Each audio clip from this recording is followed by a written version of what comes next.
un saludo a Jorge. Sí, mira, creo que anoche hemos visto por primera vez al presidente asumiendo una función y hablándole de tú a tú, en sentido horizontal, al jefe de su partido.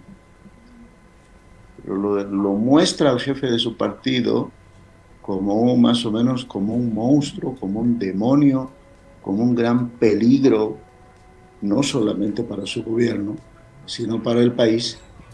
Y él se presenta como un héroe, ¿no? Como un escudo, porque usan esos términos, para evitar que este mal ya haga daño al pueblo, a ese pueblo que él protege. Entonces la intención de su mensaje ha sido esa. Ahora, esta es una etapa, obviamente, en que estamos llegando al clímax en la disputa de ambos políticos para definir la candidatura del movimiento al socialismo, o caso contrario, haya dos candidatos de un más fraccionado, ¿no? Ese desenlace todavía no sabemos. Sí, bueno, los saludos Jorge, gracias Andrés por esta primera lectura. ¿Cuál es su lectura, Jorge, de lo que está pasando? Usted ha conocido el gobierno por dentro. ¿Estamos en una etapa de definiciones en la interna del MAS o qué es lo que está ocurriendo? ¿Cómo estás, Tufi? Un cordial saludo para ti, para toda la gente que te escucha. Un saludo también para Andrés. Estamos en un momento que podríamos señalar de legitimación de acciones para el futuro inmediato. Y en esa legitimación de acciones hemos escuchado que el presidente el día de ayer ha tomado el recurso discursivo de señalar y decir de que no va a permitir de que se ponga en riesgo la vida del pueblo boliviano. Entonces él ahí quiere abanderar aquello que podría definirse como que yo defiendo al pueblo de un peligro de muerte o de un peligro muy crítico. En el otro lado, el expresidente señala y dice que la marcha no responde a una cuestión personal, sino a un objetivo de salvar Bolivia, que es una marcha por la vida, por la democracia y por la revolución cultural democrática. Él allí quiere tomar la bandera de ser el defensor de Bolivia y el que viene a salvar por segunda vez al país. En esa lógica, ambos están tratando de lograr la venia de la opinión pública, de la ciudadanía, del boliviano y de la boliviana para las acciones futuras. Y en el paso inmediato que sigue, donde van a confrontar en una interna de baja intensidad en lo que muchos están imaginando que son acciones violentas, pero de un fuerte entorpecimiento de lo que significa la estabilidad política del país. Esto en la mirada estricta de lo que ha significado el día de ayer el discurso. Por supuesto, también podemos hacer una evaluación desde la formalidad y desde la majestad de la presidencia del Estado plurinacional, del respeto que aquello debe y del error que significa el verse arrastrado a tener que utilizar un espacio que corresponde a todos los bolivianos en cuanto a la importancia de los mensajes y no a cuestiones sectoriales de política partidista. Pero dejemos eso de lado y hablemos estrictamente de lo que significa el poder, la lucha de poderes de manera inmisericordia y de manera absolutamente despojada de cualquier sentimiento. Bien, Andrés, hoy en las primeras respuestas han sido la del expresidente Morales de decir que, bueno, es un presidente parecido a Carlos Mesa en su actuación. La respuesta también del gobierno hoy ha sido la de manifestar que se viene un plan de Evo Morales para dejar a Andrónico Rodríguez en el poder y validar la candidatura de Evo Morales. ¿Qué piensa Andrés de esas primeras reacciones en la jornada de hoy de comienzo de bloqueos? Mira, Tufi, yo creo que hay que comprender este intercambio en un contexto adecuado. El contexto en este momento es que es de crisis económica, ya, de crisis medioambiental, Y obviamente ambos políticos lo que están haciendo es un poco no ocuparse, definitivamente no se están ocupando de los problemas nacionales, de los problemas que afectan a la gente, y están entrando en una disputa personal, en una disputa grupal, y creo que en ese sentido los mensajes están siendo percibidos de diferente manera. Yo creo que el mensaje que emitió anoche el presidente y la respuesta de hoy del expresidente, ¿no?, más que todo, creo que está siendo dirigido a ese público denominado voto duro del masismo, porque ambos políticos se disputan, ¿no?, la adhesión de ese grupo duro, y creo que el resto de la población, particularmente la población flotante, esa población que en un determinado momento apoyó al MAS y que probablemente en las elecciones siguientes o en las elecciones del 2025 no vuelva a apoyar al MAS. Ese público, por ejemplo, los está viendo como dos políticos muy mezquinos, guiados por sus emociones, por sus ambiciones personales, dejando de lado el interés general. Y el público, ese tercio que jamás ha votado por estos candidatos desde el 2006 o por estos políticos, obviamente están ratificando su posición.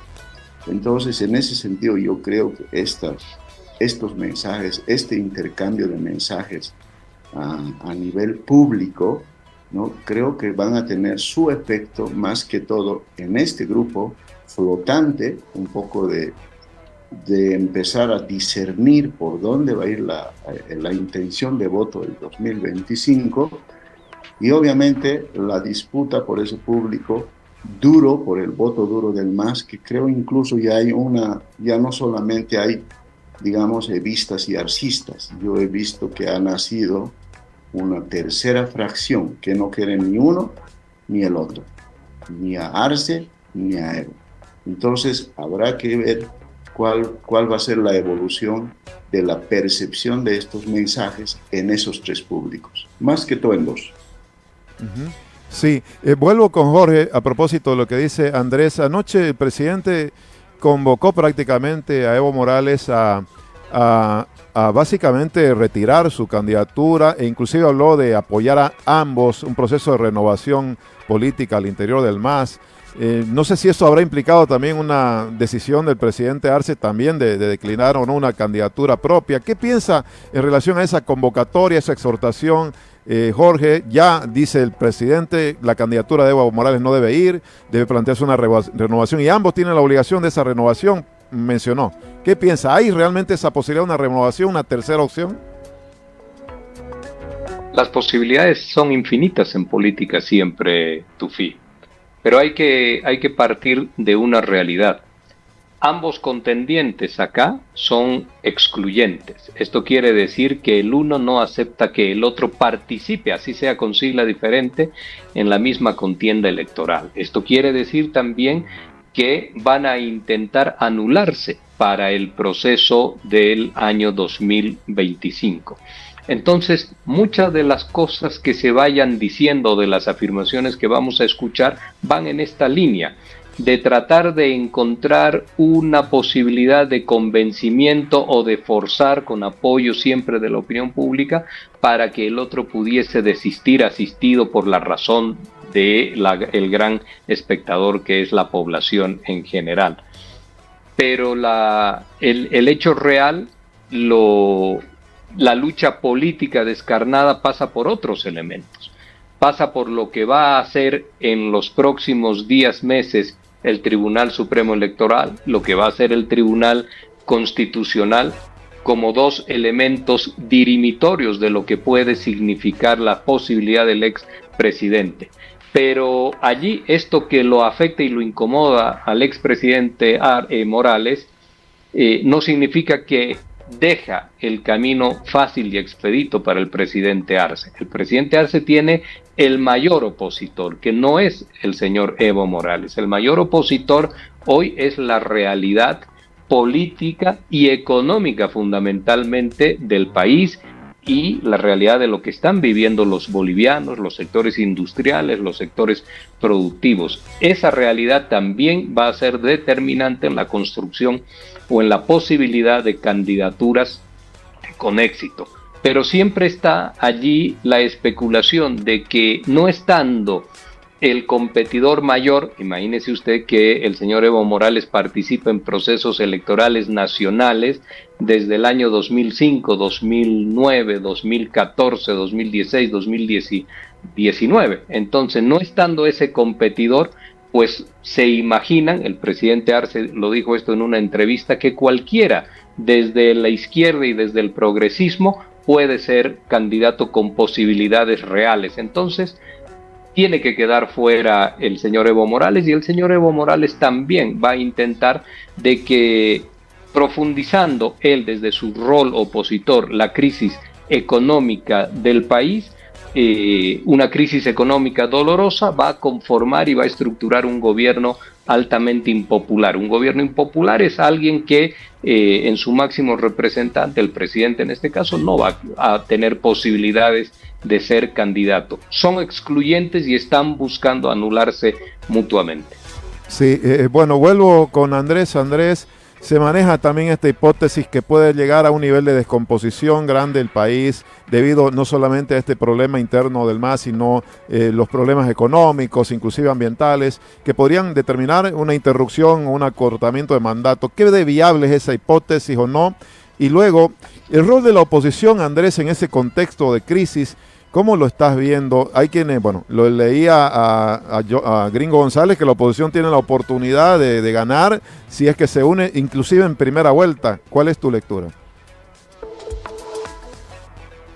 Sofi, imaginemos por un momento, digamos, que ambos candidatos, o que Morales y Arce sean candidatos, ya, ambos tienen algunos puntos en contra y algunos puntos a favor.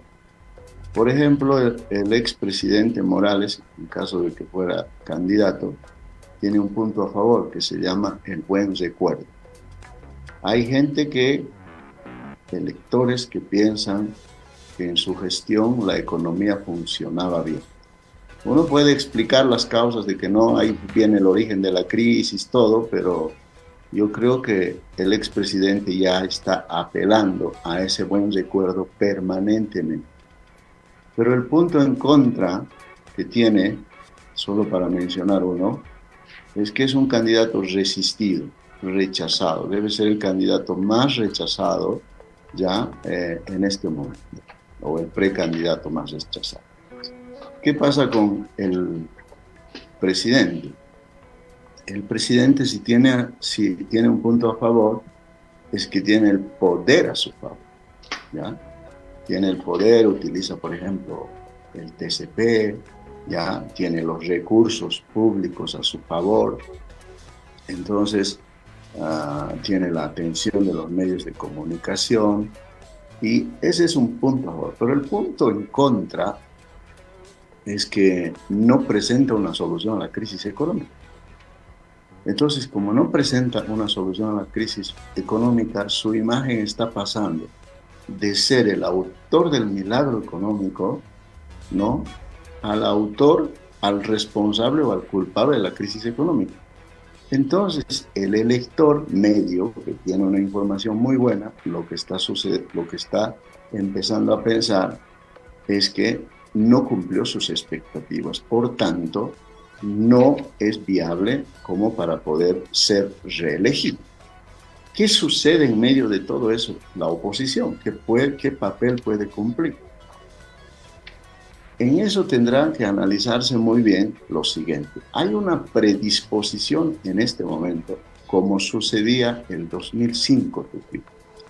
En 2005 llegó un momento en que la gente se cansó de los denominados partidos neoliberales y de la partidocracia, y llegó un momento en que la gente reflexionó y se predispuso, que es cuando hay un comportamiento electoral motivado por determinadas acciones y hechos precedentes, el cansancio, ¿no? El aburrimiento, el tedio frente a estas personas y el rechazo generalizado.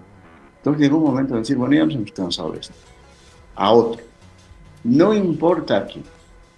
Creo que estamos llegando a ese momento y pienso que la oposición, si en este momento está dispersada, porque creo que hay como 23 precandidatos en la oposición, pero considero que va a llegar un momento en que uno de esos candidatos, si no apareciera otro, porque hay una demanda de un candidato 0 kilómetros, digamos, o una candidata 0 kilómetros, hay uno al menos que va a aglutinar los votos más que el resto.